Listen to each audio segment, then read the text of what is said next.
வராகித்தாயின் சக்தி வாய்ந்த சத்திய வாக்கை தருவதற்காக உன் வாசல் வந்திருக்கிறேன். என் அன்பு குழந்தையே, தூக்கி எறியப்பட்ட தருணங்களில் உள்ளே அழுது வெளியே சிரித்து கொண்டு இருக்கிறேன் என்று கவலைப்படுகிறாய். தூக்கி எறியப்பட்ட உன்னை தூண் போல தாங்கி பிடித்து உன்னை வாழ்வில் இனி உயர வைக்க உன் அன்னையான நான் வந்து விட்டேன். நீ ஏன் கலங்குகிறாய்? இதயமே வெடித்து சிதறிவிடும் அளவுக்கு பாரத்தை நீ சுமந்து கொண்டு இருக்கிறாய். ஆனால் ஒன்றை நீ மறந்து விட்டாய். அந்த இதயத்திற்குள் தான் நான் சிம்மாசனம் போட்டு அமர்ந்துள்ளேன். நீ சந்திக்கும் தோல்விகள் உன்னை நிலை குலைய வைத்துள்ளது. உன் முகத்தில் ஒரு கலவரம். நாம் இந்த நிலையிலிருந்து மீண்டு வர முடியாதோ என்று. நம்மை இதே நிலையிலேயே அன்னை வைத்து விடுவாளோ என்ற பயம் உன்னுள் வந்துவிட்டது. இது உன் முகம் பிரதிபலிக்கும் கலவரத்திலேயே எனக்கு புரிகிறது என் குழந்தையே. நீ படும் துயரங்களை உன் அன்னையான நான் அறிய மாட்டேனா என்ன? அப்போது ஏன் தீர்வுகளை தரவில்லை என்று தானே நீ கேட்கின்றாய்? தீர்வுகளை உருவாக்கத்தானே நான் உன்னுள் வந்து அமர்ந்துள்ளேன்.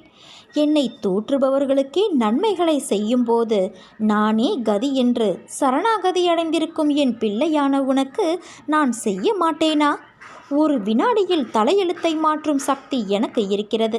ஆனால் அந்த வினாடிதான் இன்னும் தீர்மானிக்கப்படாமல் உள்ளது. ஏனென்றால் நான் கொடுக்கப் போகும் தீர்வு நிரந்தரமானது. சில விஷயங்கள் உனக்கு கூறியது போன்ற நிகழ்வுகள் இப்போது நடக்காமல் இருப்பதை நினைத்து உனக்கு உன் கோரிக்கைகளை நான் நிறைவேற்றவில்லை என தோன்றும். ஒன்றை புரிந்து கொள் தங்கமே, நடப்பதை மட்டும்தான் நான் உனக்கு கூறுவேன். உன் அன்னையான நான் உனக்கு கூறியதை நிச்சயம் நிறைவேற்றுவேன். உன்னை காப்பாற்ற உனக்கு பக்கபலமாயிருந்து உன்னுடைய பயணத்தில் நானும் பயணிப்பேன். என்றும் நீ அதை மறந்து விடாதே. உன் மனம், புத்தி, எதிர்மறை சிந்தனை, பயம், கலக்கம் என அத்தனை தேவையில்லாத தோற்றத்தையும் நான் வெளியில் எடுக்கவே இத்தனை நிகழ்வுகளும் நடக்கிறது. கண்டிப்பாக உன் தேவைகளை பூர்த்தி செய்யப்பட்டு என் ஆசீர்வாதங்களோடு வந்தடையும் நாள் வெகு தொலைவில் இல்லை என் குழந்தையே. மிக மிக அருகில் வந்துவிட்டது. நல்லது நடக்கும்.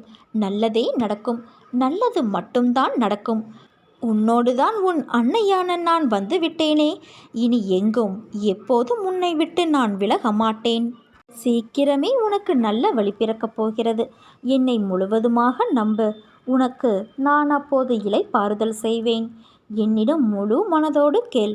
என்னிடம் உள்ள அனைத்தையும் நான் உனக்கு தருவேன். சோதனையும் வேதனையும் உன்னை சோர்ந்து போக செய்வதற்கு வருவதல்ல, போதனை செய்வதற்காகவே வருகின்றன. போதனையை உணர்ந்தால் உனக்கு சாதனையாக மாறும். ஒவ்வொரு நிலையை நினைத்தும் நீ ஏன் வேதனைப்படுகிறாய்? உன்னுடைய அம்மாவான நான் உன்னோடு இருப்பதை நீ மறந்துவிட்டாயா என்ன? நீ மனமுடைந்து சிந்தும் கண்ணீர் துளிகளுக்கு மதிப்பு மிக மிக அதிகம். அதை மனிதர்களிடம் காட்டுவதை விட நீ வணங்கும் இறைவனிடம் காட்டிவிடு. நீ நம்பிக்கையோடு இரு. நல்லதே நடக்கும். உன் வராகித்தாய் நான் இருக்க பயம் ஏன் உனக்கு?